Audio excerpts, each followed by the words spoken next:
चलिए आगे बढ़ते हैं, बात करते हैं भारत के और ऑस्ट्रेलिया के मुकाबले को लेकर। गाबा में भारत और ऑस्ट्रेलिया के बीच मुकाबला जो है वो हो रहा है। दोनों टीमों के बीच चौथे दिन का मुकाबला जारी है। शतक से केएल राहुल चुके हैं। 84 रन पर केएल राहुल आउट हो गए हैं। जडेजा के साथ 67 रनों की साझेदारी उन्होंने निभाई है। फिलहाल 6 विकेट पर 150 के पार भारत है। नीतीश रेड्डी और रविंद्र जडेजा इस वक्त क्रीज पर टिके हुए हैं।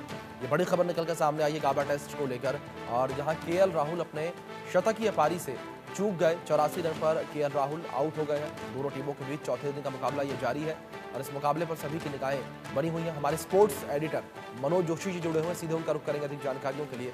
मनोज जी, पहली नजर में इस मुकाबले को लेकर क्या कुछ कहेंगे आप?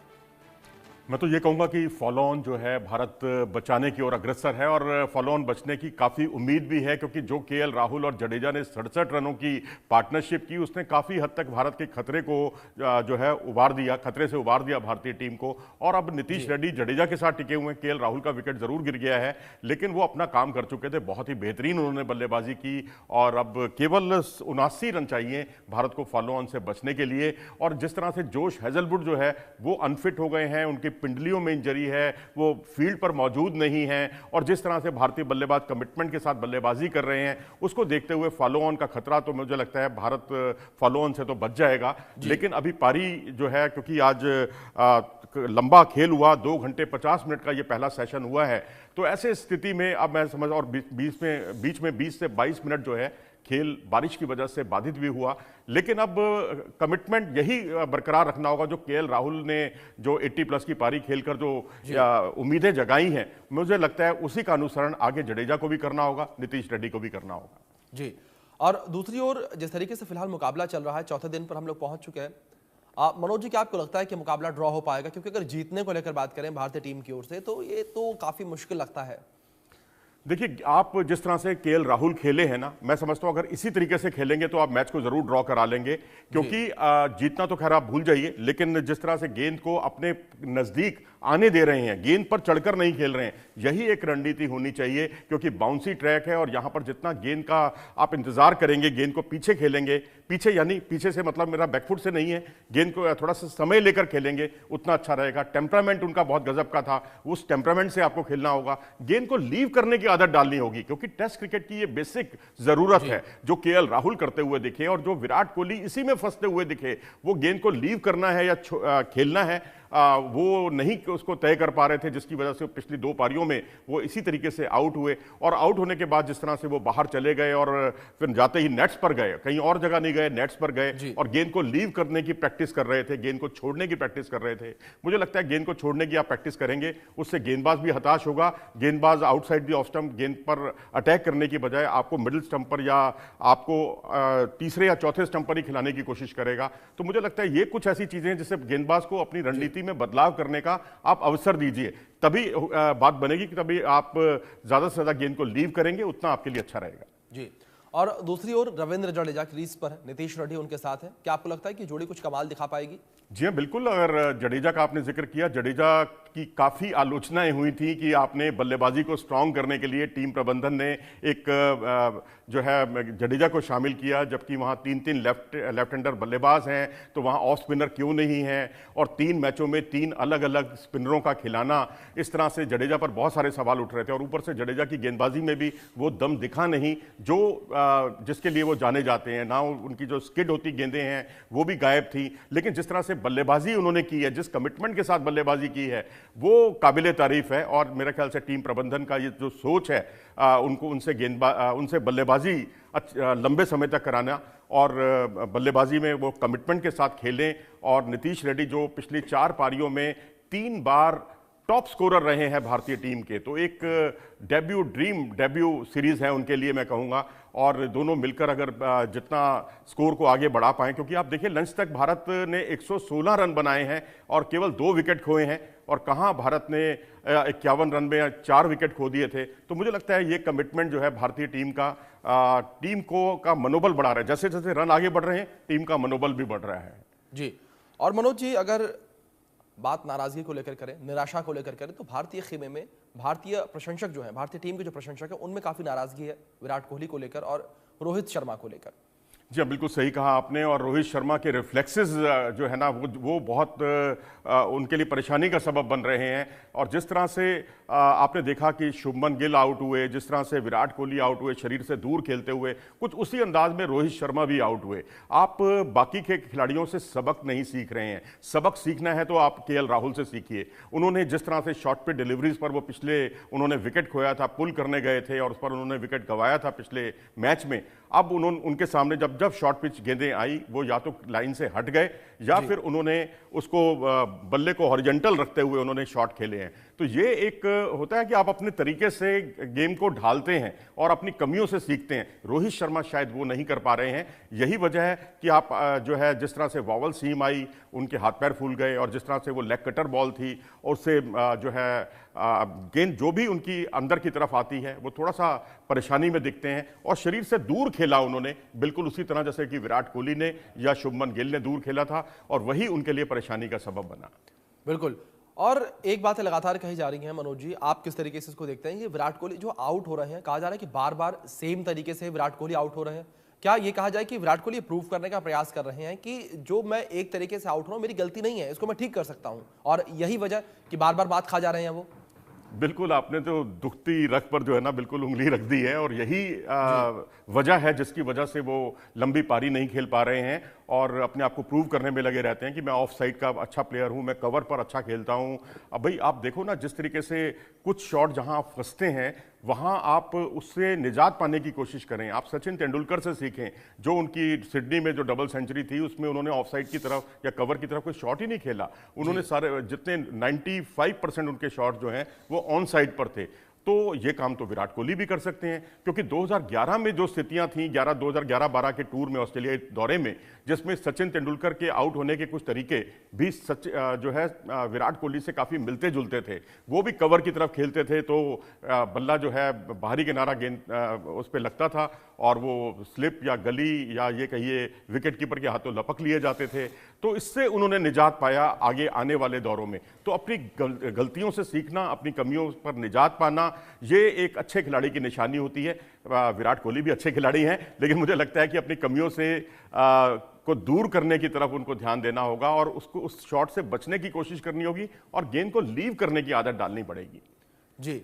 और दूसरी ओर जो ये मुकाबला है, अगर इस मुकाबले की अहमियत को लेकर बात करें मनोज जी, कितना अहम ये मुकाबला भारतीय टीम के लिए, क्योंकि जिस तरीके से हम पहले भी बातचीत कर रहे थे उस बातचीत में जिक्र किया गया था WTC का। जी हाँ, बिल्कुल। WTC के अब जो है ना फाइनल में पहुंचने की जंग है ये। और यहाँ क्योंकि भारत के पास यही सीरीज है और कोई सीरीज है नहीं जिससे आप अपनी गलतियों को सुधार पाएं। अब गए तो बिल्कुल गए आप, लेकिन आप वहीं ऑस्ट्रेलिया को देखें, अगर ऑस्ट्रेलिया हारता भी है तो भी उसके पास एक सुनहरा मौका रहेगा, क्योंकि श्रीलंका के खिलाफ उन्हें अभी 2 मैच खेलने हैं, श्रीलंका में जाकर खेलने। हालांकि स्थितियां श्रीलंका में बहुत आसान नहीं होती, लेकिन साउथ अफ्रीका के पास भी मौके हैं, ऑस्ट्रेलिया के पास भी मौके हैं। लेकिन भारत के पास जो कुछ है, ये टेस्ट है और इसके बाद अगले 2 टेस्ट हैं जो मेलबर्न और सिडनी में खेले जाएंगे। बिल्कुल, मुकाबले ऑस्ट्रेलिया के पास जो है बचे हुए हैं, लेकिन भारत के पास मुकाबला नहीं है, यही अंतिम मुकाबला होगा। मैं जो गणित है ये समझना चाहूंगा मनोज जी आपसे कि अगर भारतीय टीम ये मुकाबला ड्रॉ करवा देती है तो क्या स्थितियां होंगी अगले मुकाबलों को लेकर, किस तरीके से फिर चांसेस जो है भारतीय टीम के बनेंगे WTC के फाइनल तक पहुंचने के लिए? देखिए, जब सीरीज शुरू हुई थी 0-0 से शुरू हुई, हम पहला पर्थ वाला टेस्ट जीते तो एडिलेड हार गए, फिर स्थितियां वहीं आ गई जहां से शुरू हुई थी। तो सीरीज में अब अगर ये मैच ड्रॉ होता है तो फिर भारत के लिए अगले 2 मैच जीतना बहुत जरूरी होगा। आपको सीरीज जीतनी है और सीरीज जीतेंगे तभी आप अपने लिए अंक अर्जित करेंगे। अब ये मत भूलिए कि आप इस समय तीसरे नंबर पर पहुंच गए हैं पॉइंट्स टेबल में। आपको नंबर 2 पर आने के लिए आपको ये मैच जीतने होंगे और ये डू और डाई की सिचुएशन है, क्योंकि इसके बाद आपके पास कोई और सीरीज या और कोई मैच नहीं है। बिल्कुल। अगर मैं आपसे एक चीज समझना चाहूंगा मनोज जी, जो गणित को लेकर जिस तरीके से हम जिक्र कर रहे थे, अगर आज का मुकाबला जो चल रहा है ये मुकाबला ड्रॉ हो जाता है और अगला मुकाबला जो 2 बचे हुए उसमें से भारतीय टीम 1 जीतती है और 1 हारती है, तब क्या चांसेस है कि भारतीय टीम WTC के फाइनल में पहुंच सकती है? फाइनल में हम देख पाएंगे टीम को? देखिए, दोनों मैच जीतते हैं तो आप अपने दम पर भी है जो है पहुंच सकते हैं, लेकिन अगर आप एक ही मैच जीतते हैं और एक मैच अगला भी ड्रॉ हो जाता है, यानी आप सीरीज जीतते हैं लेकिन जो है उससे फिर आपको दूसरे मैच टीमों के परिणाम पर निर्भर रहना पड़ेगा, क्योंकि ऑस्ट्रेलिया को अभी श्रीलंका से खेलना है और श्रीलंका की टीम कहीं ऑस्ट्रेलिया ने श्रीलंका को हरा दिया तो बड़ी मुश्किलें हो जाएंगी। अब आप देखिए ना, जो एक सीरीज चल रही थी इंग्लैंड और न्यूजीलैंड की, इंग्लैंड ने न्यूजीलैंड को हराया और उससे जो है न्यूजीलैंड जो सीन में आ गया था दोबारा से, क्योंकि उसने क्लीन स्वीप किया था भारत में, और भारत पहली बार जो है क्लीन स्वीप का शिकार हुआ था 3 मैचों की सीरीज में। उसके बाद न्यूजीलैंड रिवाइव हुआ था, लेकिन इंग्लैंड ने उसके बढ़ते हुए कदमों पर लगाम लगा दी। लेकिन अब त्रिकोणीय संघर्ष है साउथ अफ्रीका, ऑस्ट्रेलिया और भारत में, और भारत को सीरीज जीतनी ही होगी, हर कीमत पर जीतनी होगी। अगर ये मैच ड्रॉ होता है तो अगले 2 मैच जीतिए और अपने दम पर आप फाइनल में पहुंचे। मनोज जी, दूसरी ओर जिस तरीके से ऑस्ट्रेलिया ने रनों का पहाड़ खड़ा कर दिया था और भारतीय टीम जो है ऑस्ट्रेलियाई गेंदबाजों के सामने घुटने टेकती हुई नजर आई है, बैटिंग ऑर्डर को लेकर बात करें तो ऐसे में कमी कहां मानी जाए? क्या जो भारतीय गेंदबाज हैं उनमें कमी कि उन्होंने रन लुटा दिए, या जो भारतीय बल्लेबाज हैं वो ऑस्ट्रेलियाई गेंदबाजों को भाप नहीं पाए? ज्यादा जिम्मेदार तो अपने बल्लेबाज ही हैं, क्योंकि आप देखें अपनी गलतियां बार बार आप वही दोहरा रहे हैं। विराट कोहली वही गलतियां दोहरा रहे हैं, यशस्वी जायसवाल जो फ्लिक करने जाते हैं चूकते हैं, अगली बार फिर फ्लिक लगाते हुए वो फिर आउट होते हैं। फ्लिक और ग्लांस आप दोनों का एक मतलब आप बड़ा महीन सा अंतर है दोनों के बीच में, इस तरह से वो फंस रहे हैं। रोहित शर्मा को देखें, उनके रिफ्लेक्सेस ही उस तरह से काम नहीं कर रहे, उनका जो है ना फुटवर्क वो उतना तेज नहीं है, हाथों की मूवमेंट बहुत तेज है, हाथ, और वो भी हाथों की मूवमेंट जो है उनकी शरीर से बहुत दूर चले जाती है, ये एक बड़ा परेशानी का सबब है। वाइट बॉल क्रिकेट होती है तो आप समझ में आता है कि आप हाथों की मूवमेंट से आप बहुत अपनी तमाम समस्याओं पर निजात पा लेते हैं, लेकिन रेड बॉल क्रिकेट में ऐसा नहीं होता, देर तक स्विंग होती है और यहाँ परेशानियां और ज़्यादा बढ़ जाती हैं। जो शुरुआती ओवरों में आपको क्रीज पर टिकने की आदत डालनी है वो हम नहीं डाल पाए हैं, और शायद यही वजह है कि हम शुरू में ही जब नई गेंद होती है, यानी 30 ओवर तक की खेल में आपने कई विकेट अगर आप खो देते हैं तो उसके बाद आप बैकफुट पर आ जाते हैं। लेकिन अब जब नई गेंद ली जाएगी उस वक्त भारत के लिए और मुश्किलें बढ़ेंगी। तो आप फॉलो ऑन तो बचा लेंगे अगर इसी कमिटमेंट के साथ खेलेंगे, लेकिन जो एक पहाड़नुमा स्कोर है 445 का, वो उसको अगर पार करना है या उसके बहुत ही नज़दीक तक पहुंचना है तो आपको नई गेंद से, जब 80 ओवर के बाद जब नई गेंद आएगी उससे भी आपको प्रहार करने होंगे, बिल्कुल उसी तरह जैसे ऑस्ट्रेलिया ने दूसरी नई गेंद से लगातार ताबड़तोड़ हमले बोले थे और 6 रन या 7 रन प्रति ओवर की गति से रन बनाए थे। लेकिन उनके पास विकेटें थी, हमारे पास विकेटें ज़्यादा है नहीं, तो मैं तो यही कहूँगा कि आप जैसे भी हो इन 80 ओवर तक के खेल का अधिक से अधिक फायदा उठाएं। जी, दूसरी ओर स्टीव स्मिथ और टार्विस हेड और एलेक्स कैरी की जो पारी थी, इस पारी को किस तरीके से आप देखते हैं? ये वही बाउंसी पिच, और इसी बाउंसी पिच पर जहां 2 खिलाड़ियों ने शतक लगाया, एक खिलाड़ी ने 70 रन की पारी खेली। देखिए, स्टीव स्मिथ का आपने जिक्र किया। स्टीव स्मिथ जो है बिल्कुल जिसे कहते हैं शुरू में नई गेंद को पुरानी गेंद में तब्दील करने के लिए जाने जाते हैं, और इसका अंदाजा आप इसी बात से लगा सकते हैं कि पहले 50 रन उन्होंने बहुत टिककर खेले और बहुत ज़्यादा कमिटमेंट के साथ खेले, उन्होंने कोई अतिरिक्त जोखिम नहीं उठाया। लेकिन उसके बाद जो अगले 50 रन है उन्होंने केवल 57 गेंदों पर पूरे किए, यानी उनका जो प्रहारक क्षमता थी वो 50 रनों के बाद देखने को मिली। एक्सेलरेट किया उन्होंने खूबसूरती के साथ। इसी तरीके से एलेक्स कैरी जो आउट ऑफ फॉर्म चल रहे थे, यहाँ पर उन्होंने बतौर बाएं हाथ के बल्लेबाज उन्होंने कमाल का परफॉर्मेंस किया, हर गेंदबाज पर उन्होंने शॉट खेले।